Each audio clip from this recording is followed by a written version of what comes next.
Assalamualaikum warahmatullahi wabarakatuh. Pada kesempatan hari ini, kami ingin mempresentasikan bagaimana cara komputer bekerja. Nah, buat presentasi ini, kami terdiri dari 3 orang. Yang pertama adalah saya sendiri, Feril Alif Kurnia.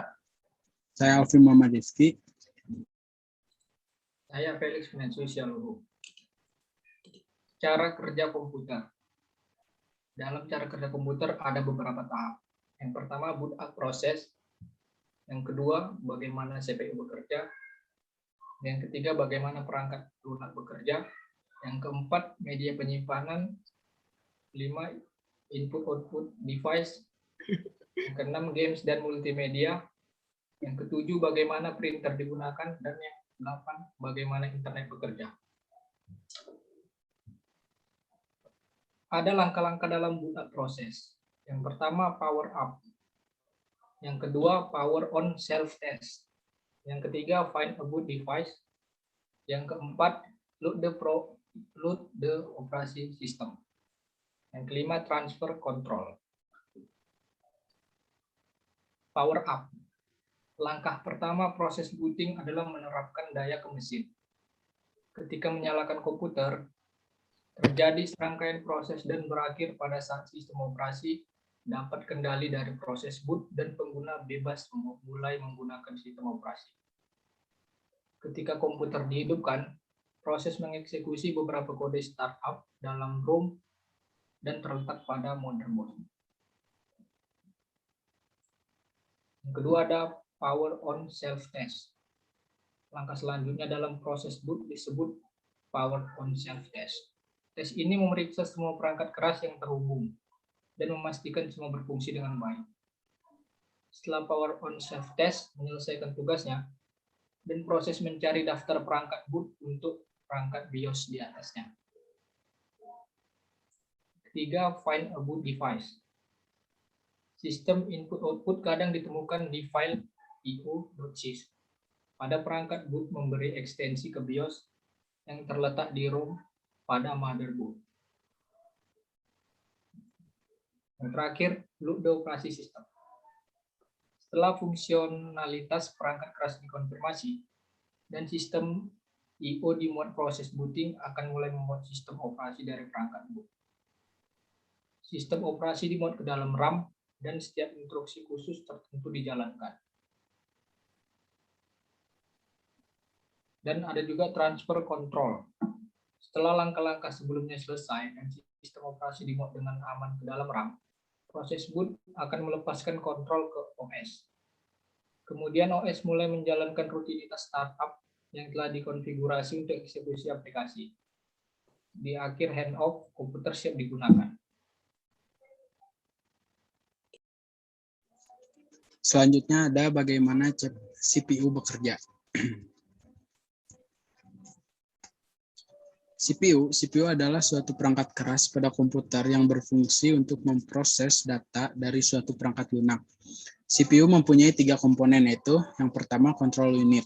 Control unit bertugas mengambil instruksi yang akan diproses. Jika instruksi membutuhkan operasi perhitungan, maka akan dikirim ke ALU. Yang kedua ada ALU. ALU adalah Arithmetical Logic Unit, sebagai komponen dari CPU yang bertugas untuk melakukan proses perhitungan atas instruksi yang dikirim oleh control unit. Lalu yang ketiga ada register. Register menjadi tempat penyimpanan data yang sedang diproses atau yang akan diproses. Selanjutnya ada bagaimana perangkat lunak bekerja. Dalam suatu komputer terdapat software dan hardware. Software atau perangkat lunak bisa disebut juga sebagai jembatan atau penghubung antara pengguna komputer dan hardware. Perangkat lunak juga yaitu suatu program yang dibuat dengan tujuan untuk menjalankan suatu hardware atau perangkat keras lunak di dalamnya berisi kumpulan instruksi untuk menjalankan suatu perintah. Lalu perangkat lunak dibagi menjadi 2 kategori. Yang pertama ada sistem operasi. Sistem operasi adalah suatu perangkat lunak yang bertugas mengelola sumber daya pada hardware dan software agar suatu komputer bisa berjalan dengan baik. Yang kedua ada program aplikasi. Perangkat lunak ini bertujuan untuk memudahkan para pengguna seperti untuk mengerjakan tugas, pekerjaan, dan lain-lain. Selanjutnya ada media penyimpanan. Dalam suatu komputer dibutuhkan media penyimpanan agar suatu komputer dapat bekerja. Memori dalam komputer berfungsi untuk menyimpan data, ada yang secara sementara ataupun permanen. Yang pertama RAM. RAM merupakan memori yang berfungsi untuk menyimpan data bersifat sementara. RAM digunakan pada saat sistem operasi telah dimuat.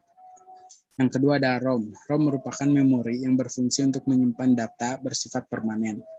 ROM contohnya digunakan pada saat proses startup komputer. Selanjutnya ada I/O device. Untuk menjalankan suatu komputer dibutuhkan alat input dan output. I/O ini berfungsi untuk menghubungkan suatu perangkat yang berasal dari luar komputer agar terhubung dengan komputer dan juga output untuk menampilkan hasil pada monitor. Contoh alat input yaitu keyboard, mouse, flash disk, dan lain-lain. Dan contoh alat output ada monitor, earphone, speaker, dan lain-lain. Ya, teman-teman, selanjutnya beralih kepada games dan multimedia. Bagaimana sih games dan multimedia itu bekerja? Nah, cara bekerja yang pertama adalah games. Games menyediakan fitur dari animasi hingga kecerdasan buatan, di mana mesin pertandingan bertanggung jawab untuk merender gambar, manajemen, memori, dan masih banyak opsi lainnya. Yang kedua adalah mesin permainan menyiapkan alat bagi pengembang untuk membuat berbagai aplikasi games. Yang ketiga adalah mesin logika berisi 5 komponen. Yang pertama adalah program game utama yang berisi logika game. Yang kedua adalah mesin render yang dapat digunakan untuk menghasilkan grafik animasi 3 dimensi. Dan yang ketiga adalah mesin audio yang terdiri dari algoritma yang terkait dengan suara. Dan yang keempat adalah mesin fisika untuk mengimplementasikan huruf fisik dalam sistem dan kecerdasan buatan. Selanjutnya adalah multimedia. Multimedia adalah penggabungan teks, suara, animasi, audio, video, gambar yang disajikan melalui suatu komputer.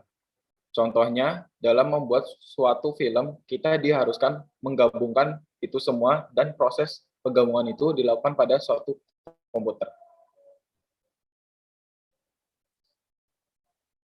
Selanjutnya, bagaimana printer digunakan? Nah, printer merupakan salah suatu alat yang berfungsi untuk mencetak dokumen berupa tulisan maupun gambar.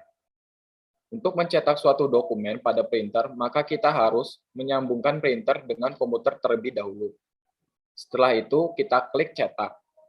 Untuk mulai mencetak menggunakan printer, ada 4 proses yang dilalui. Yang pertama adalah rendering dokumen, yang kedua adalah pengumpulan informasi lokal, yang ketiga adalah printer server, yang keempat adalah pencetakan. Bagaimana internet bekerja? Nah, kita di zaman sekarang pasti membutuhkan yang namanya internet. Bisa dibilang internet merupakan suatu kebutuhan yang sangat penting. Internet merupakan jaringan komputer yang saling terhubung. Untuk mengakses internet diperlukan IP. IP akan diberikan ketika kita membeli paket internet. IP akan diberikan oleh ISP atau Internet Service Protocol. Setelah ISP memberikan alamat IP, ISP akan mengonfirmasikan alamat agar bisa tersambung ke ISP. Ya, teman-teman, segitu aja materi yang dapat kami sampaikan. Jika ada kesalahan dalam penyampaian ini, kami mohon maaf. Wassalamualaikum warahmatullahi wabarakatuh.